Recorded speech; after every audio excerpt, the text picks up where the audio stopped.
नमस्कार दोस्तों, मैं हूं अंकुश और आपका स्वागत है इस एजुकेशनल सीरीज़ में जहां हम स्टेप बाय स्टेप सीखेंगे यूनिक्स एंड लिनक्स प्रोग्रामिंग यूएलपी के सारे कोर कंसेप्ट्स जो बीटेक सिलेबस के अकॉर्डिंग डिज़ाइन किए गए हैं।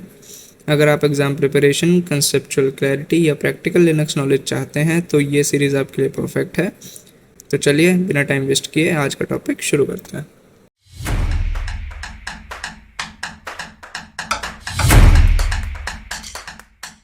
तो सबसे पहले बात करते हैं लिनक्स ऑपरेटिंग सिस्टम की।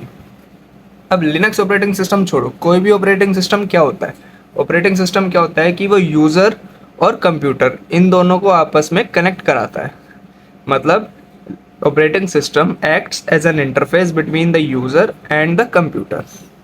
ठीक है, अब यूज़र और कंप्यूटर के बीच में इंटरफेस की तरह यूज़ करता है हमारा ऑपरेटिंग सिस्टम। ये क्या हो गया? Interface between the user and the computer. ठीक है, अब क्या होता है कि बिना ओएस के हम कुछ भी नहीं कर सकते। Without OS we can't do anything. It manages the computer hardware and provides the environment to the user for execution of programs. अब भाई ऑपरेटिंग सिस्टम है, उसके अंदर प्रोग्राम्स वगैरह होंगे। ठीक है, अब मान लो ये कंप्यूटर है, कंप्यूटर के अंदर कोई भी ऑपरेटिंग सिस्टम है। जैसे हम विंडोज़ ही लेते हैं, अभी लिनक्स के बारे में बात नहीं करेंगे। विंडोज़ ऑपरेटिंग सिस्टम है, हम स्टार्ट करेंगे, बूट लोडर अनलोड होगा, वो सब होगा। उसके बाद है ना डेस्कटॉप खुलता है, डेस्कटॉप के अंदर कुछ एप्लीकेशंस होते हैं। ये एप्लीकेशन रन करने के लिए ऑपरेटिंग सिस्टम की ज़रूरत होती है। मतलब operating system manages the computer hardware and provides the environment to the user for execution of programs. अब भाई किसी ने इसके साथ है ना एक अटैच कीबोर्ड लगा दिया, ये कीबोर्ड अटैच कर दिया। अब ऑपरेटिंग सिस्टम क्या होगा? इस हार्डवेयर को इसके सॉफ्टवेयर से, इसके एप्लीकेशन से कनेक्ट करेगा। ये काम होता है ऑपरेटिंग सिस्टम का। It also manages application software installed on your system, like कुछ भी हो गया, कीबोर्ड हो गया, and can not work without an operating system. उसके बाद आती है file management. File management, process management and memory management are common features found in all operating system. अब ये तो हो गई विंडोज़ की या कोई भी ऑपरेटिंग सिस्टम हो गया। अब जो लिनक्स है वो कैसे डिफरेंट है इन सब से? अब जो लिनक्स है उसके अंदर है ना दो फीचर्स और ऐड हो जाते हैं, फीचर्स एक्स्ट्रा ऐड हो जाते हैं हमारे, जो होता है मल्टी यूज़र और नेक्स्ट मल्टी टास्किंग।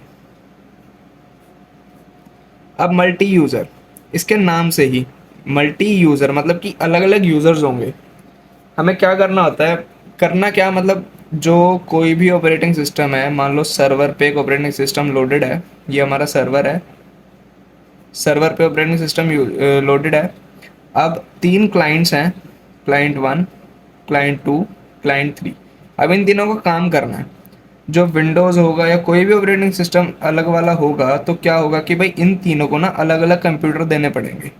ये कंप्यूटर हो गया क्लाइंट 1 के लिए, ये हो गया 2 के लिए, ये हो गया 3 के लिए। इसके अंदर तीनों के अंदर हमें ऑपरेटिंग सिस्टम इंस्टॉल करने पड़ेंगे। इसके अंदर भी विंडोज़ है, इसके अंदर भी विंडोज़ है, इसके अंदर भी विंडोज़ है। तो तीनों क्लाइंट्स को अलग अलग कंप्यूटर हमें इनिशियलाइज़ करने पड़ेंगे, तीनों में ऑपरेटिंग सिस्टम डालना पड़ेगा। जो सर्वर में है हमें उसको कनेक्ट करने के लिए, काम करने के लिए। लेकिन जो हमारा लिनक्स है, लिनक्स में क्या होता है कि जैसे हम बात कर रहे हैं मल्टी यूज़र और मल्टी टास्किंग की, इन टॉपिक के ऊपर थोड़ा सा हम डीले करेंगे। बात हम लिनक्स की कर रहे थे इस चीज़ के ऊपर। लिनक्स किस चीज़ में बेटर होता है कि एक सर्वर है, सर्वर में हमने लिनक्स ऑपरेटिंग सिस्टम डाल दिया, 3 क्लाइंट बिठा दिए, इन तीनों को ना सिस्टम देंगे, लेकिन ऑपरेटिंग सिस्टम डालने की ना नीड नहीं है अलग अलग। हम क्या करेंगे कि भाई ये जो क्लाइंट है, जो भी यूज़र है, ये इसी के अंदर, सर्वर के अंदर डायरेक्ट काम कर सकता है। ये लिनक्स का एक हमारा फीचर होता है बहुत अच्छा। अब बात आती है मल्टीटास्किंग की। शुरुआत करते हैं मल्टीटास्किंग से। मल्टीटास्किंग मतलब भाई कई सारे टास्क एक बार में परफॉर्म करना। ठीक है, multitasking means if you are working on Linux operating system you can perform several task at the same time. ठीक है, मान लो आपने एक पीडीएफ खोल रखी है, उस पीडीएफ को आपको प्रिंट कराना है। आपने प्रिंट की कमांड दे दी, आपने प्रिंट की कमांड दे दी, वो प्रिंट होने में फॉर एग्जांपल 5 सेकंड्स लगा रहे हैं।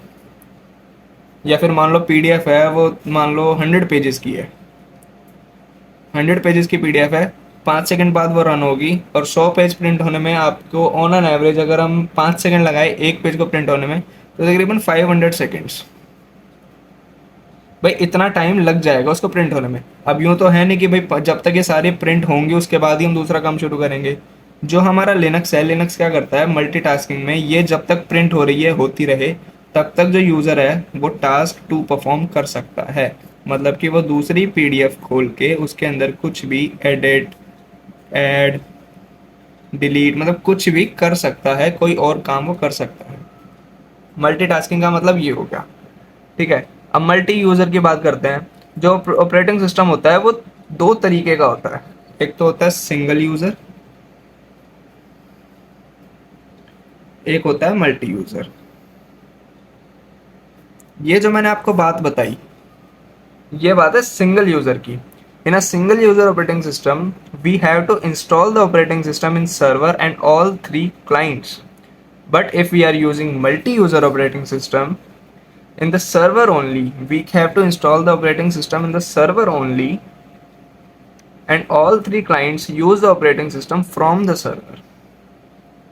In multitasking, every client have a login and password. ठीक है, अब इनको है ना हमने एक बस थोड़ा सा वो बता दिया कि भाई तुम्हारे पास एक अलग से सर्वर का यूज़र आईडी और पासवर्ड होगा। ये जाएंगे लॉगिन करेंगे सीधा सर्वर पे रिडायरेक्ट हो जाएंगे और वहाँ पे अपना काम परफॉर्म कर लेंगे। कोई भी मशीन पे बैठेंगे, ठीक है, उसके अंदर कोई भी ऑपरेटिंग सिस्टम हो, डजेंट मैटर, कोई भी मशीन पे बैठे, सर्वर का लॉगिन आईडी पासवर्ड लिया, लॉगिन किया और अपना काम शुरू कर दिया। ये बात आती है मल्टी यूज़र ऑपरेटिंग सिस्टम की। ठीक है, अब ये तो हमने बात कर ली। अब डिफरेंस क्या होता है इन दोनों में? Difference between single user and multi user.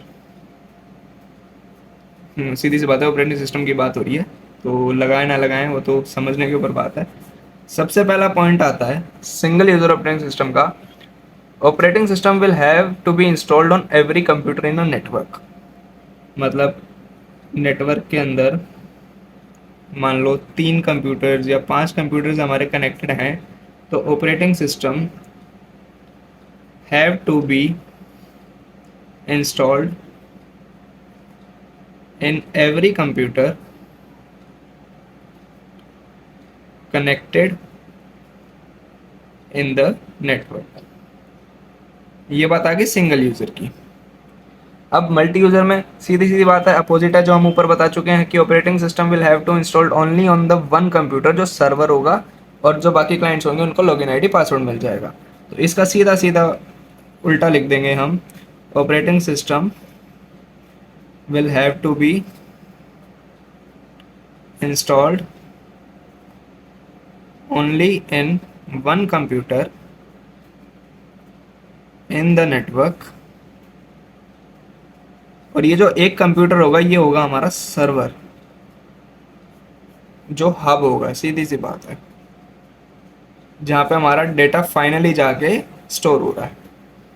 अब दूसरी बात करेंगी, भाई सिंगल यूज़र है, भाई हर कंप्यूटर में अलग अलग ओएस इंस्टॉल करना पड़ेगा तो भाई खर्चा ज़्यादा आएगा। भाई अलग अलग कंप्यूटर लो, उसके अंदर इंस्टॉल करो सॉफ्टवेयर, विंडोज़ है फ्री तो है नहीं, कॉस्टली होती है, एक्टिवेट करानी पड़ती है।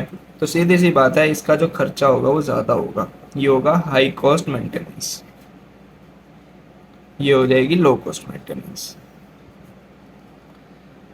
तीसरा इसका जो पॉइंट होगा, तीसरा पॉइंट हो जाएगा भाई कंप्यूटर अलग अलग है, हार्डवेयर एक्स्ट्रा चाहिएंगे। भाई इसके अंदर हमने अगर कनेक्ट किया तो ग्राफिक कार्ड इसके अंदर भी अच्छा चाहिएगा। ठीक है, हमें मतलब ग्राफिक कार्ड हो गया, डिस्प्ले हो गई, कुछ भी हो गया, मतलब काफ़ी अच्छा इसके अंदर हार्डवेयर चाहिएगा। अलग अलग सिस्टम के लिए अलग अलग हार्डवेयर हमें लेना पड़ेगा। तो extra hardware required, extra hardware required. भाई इसके अंदर ज़्यादा हार्डवेयर जरूरत नहीं, हमें एक मॉनिटर चाहिए, यूज़र आईडी पासवर्ड हमारे पास है ही, हमें ग्राफिक कार्ड से कोई ज़्यादा मतलब है नहीं, नेटवर्क अच्छा होना चाहिए बस। और कंपनी में नेटवर्क की तो कोई दिक्कत होती ही नहीं है, तो इसमें हमें नो एक्स्ट्रा हार्डवेयर रिक्वायर्ड। ठीक है, अब ये जो बात हुई ये सिक्योर लेस है, लेस सिक्योर। क्यों? अलग अलग सिस्टम पे अलग अलग काम है, कोई भी एक अगर हमारा वो हो गया, हैक हो गया, तो सारे हैक होने के चांसेस हैं। अब ये जो है ये सिक्योर ज़्यादा है, ये हाई सिक्योर है। क्यों? क्योंकि सारा डेटा हमारा सर्वर पे ही है, बाकी सिस्टम तो बस उसको ऑपरेट करने के लिए है। ये हो गया हमारे कुछ difference between single user and multi user. अब हम बात करेंगे लिनक्स की हिस्ट्री। लिनक्स बेसिकली ओरिजिनेट हुआ कहाँ से है? History of Linux. देखो सबसे पहले लाइन जो नोट्स की है, मैं नोट्स आपको डिस्क्रिप्शन में प्रोवाइड करा दूंगा।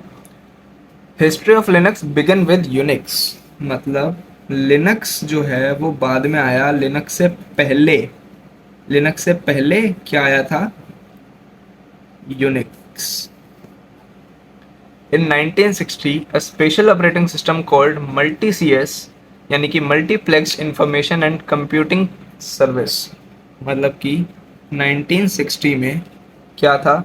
एक स्पेशल ऑपरेटिंग सिस्टम था, स्पेशल ऑपरेटिंग सिस्टम जिसका नाम था MULTICS, जिसकी फुल फॉर्म थी मल्टीप्लेक्स इंफॉर्मेशन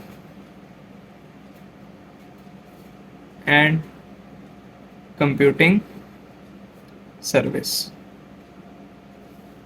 ठीक है, in 1960 a special operating system called multi-CS, multiplexed information and computing service, was developed at AT&T lab, AT&T lab यहाँ पे डेवलप हुआ था।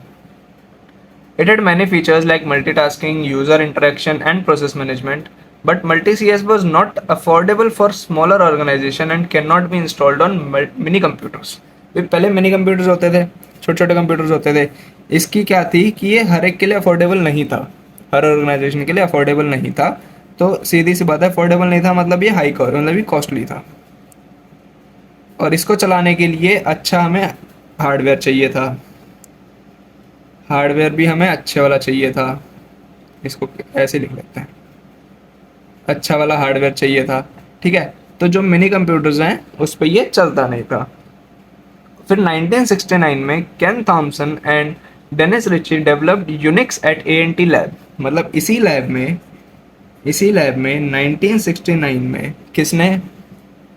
केन Thompson and Dennis Ritchie developed Unix. कहाँ पे? इसी लैब में 1969 में, 9 साल बाद इन दोनों ने यूनिक्स डेवलप किया इसी लैब में by using many features of multi CS OS। Features भाई देखो ये चल रहे थे, ये जो इसके फीचर्स थे हमारे मल्टी CS के फीचर्स थे। सबसे पहला फीचर था हमारा मल्टीटास्किंग, ठीक है, मल्टीटास्किंग था। ठीक, और क्या क्या था हमारा? प्रोसेस मैनेजमेंट था, प्रोसेस मैनेजमेंट था। मतलब जो इसके फीचर्स अच्छे लगे वो तो इन्होंने लिए ही लिए। By using many features of multi-CS OS, it was designed to run on many computers and it was affordable। भाई देखो कोई भी नई चीज़ डेवलप कब होती है? जब पुराने के अंदर कुछ प्रॉब्लम्स हो। ठीक है, सीधी सी बात है, कोई प्रॉब्लम होगी उसी का जो सोल्यूशन लेके दूसरा बंदा आएगा या सेम बंदा उसको अपग्रेड करेगा। अब इन दोनों ने 1969 में यूनिक्स बनाया। क्यों बनाया? क्योंकि इसकी हमारी प्रॉब्लम क्या थी? एक तो कॉस्टली था और हार्डवेयर अच्छा चाहिए था, और ये मिनी कंप्यूटर्स पे चलता नहीं था, ये मिनी कंप्यूटर्स पे चलता नहीं था। तो यूनिक्स इन्होंने सबसे पहले 2 प्रॉब्लम्स का सॉल्यूशन लिया, प्रॉब्लम्स का इन्होंने सॉल्यूशन लिया। क्या? सबसे पहला तो मिनी कंप्यूटर्स पे चलेगा, मिनी कंप्यूटर्स पे चलेगा। दूसरा अफोर्डेबल होगा। प्रॉब्लम सॉल्व हो गई, मल्टी CS से लोग यूनिक्स पे आने लग गए। फिर 1973 में ये 1969 की बात है, ये 1960 की है। फिर 1973 में Unix was written again by Dennis Ritchie and Ken Thompson in C programming language.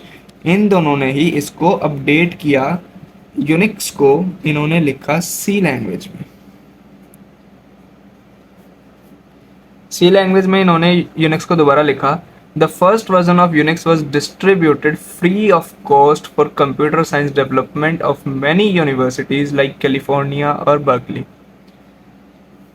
Unix बनाया सी लैंग्वेज से, फीचर्स वही थे, मिनी कंप्यूटर्स पे चलेगा, अफोर्डेबल होगा, फीचर्स भी वही थे।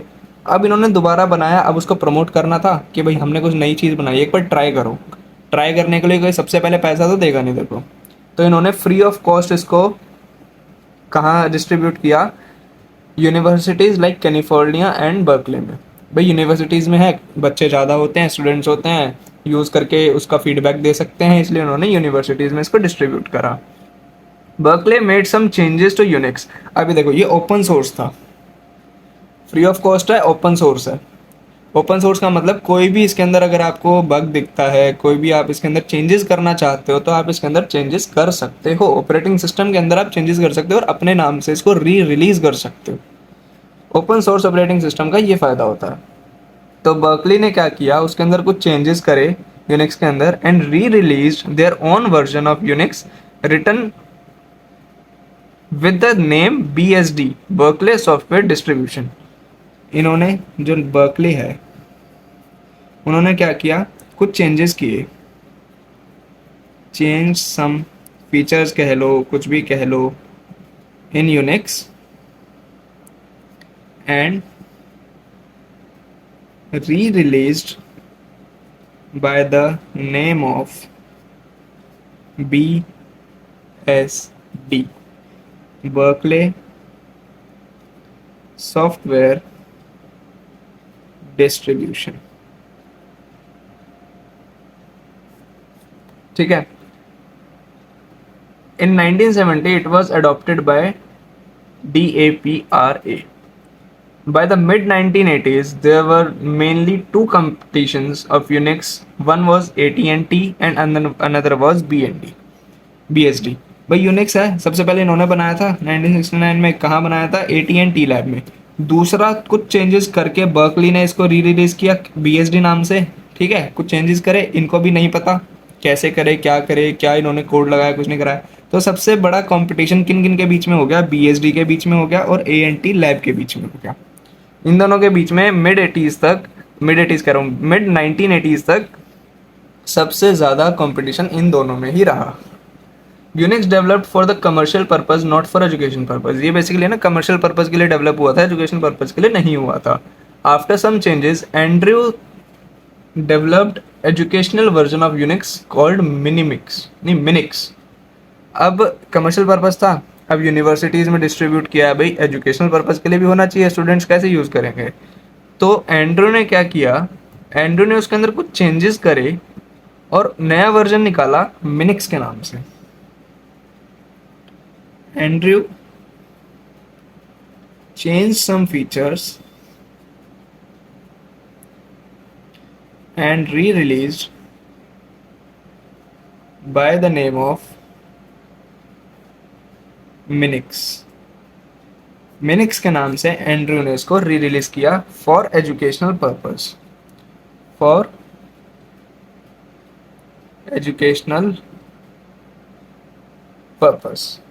ठीक है,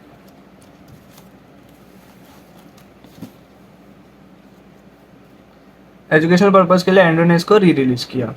the Minix was modified by student Linus to make PC version of Minix.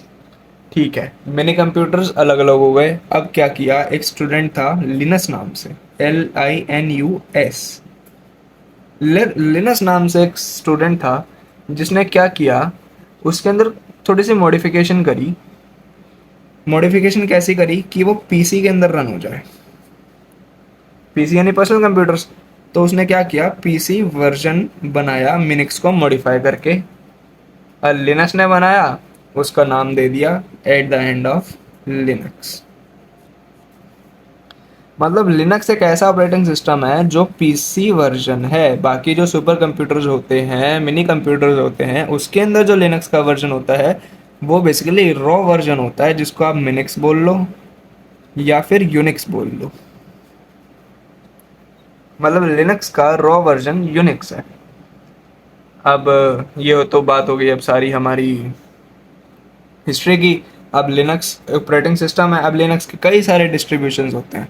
जैसे दो आजकल की डेट में सबसे ज़्यादा चल रहे हैं। सबसे पहला तो चल रहा है एक उबंटू, दूसरा है फेडोरा। ऐसे कई हैं, मिंट है, उसके बाद काली है। मतलब कुछ इस तरीके से काली लिनक्स ज़्यादातर हैकिंग पर्पज़ के लिए और इन चीज़ों साइबर सिक्योरिटी फीचर्स के लिए काली लिनक्स को यूज़ किया जाता है। मतलब इनके सारों के फ्रंट एंड को लेके कि भाई यूज़र इंटरफेस कैसे यूज़ होता है, कैसे होता है। उबंटू ज़्यादातर डेवलपमेंट में यूज़ होता है। और जो नया नया विंडोज़ से लिनक्स में या फिर लिनक्स को नई सीखने के लिए कोई आता है तो वो फेडोरा या मिंट पे जाता है, क्योंकि अगर कोई विंडोज़ से शिफ्ट होना चाहता है लिनक्स पे तो उसको थोड़ा बहुत पहले एनवायरनमेंट वैसा चाहिए कि वो सीख पाए। तो फेडोरा, मिंट, इन सब का ना एनवायरनमेंट थोड़ा विंडोज़ जैसा है, फेमिलियर है, तो वो विंडोज़ की तरह ही आसानी से यूज़ करके लिनक्स को सीख सकते हैं, फिर वो बाकी किसी और पे शिफ्ट हो जाता है। तो ये बात थी सारी हिस्ट्री लिनक्स की।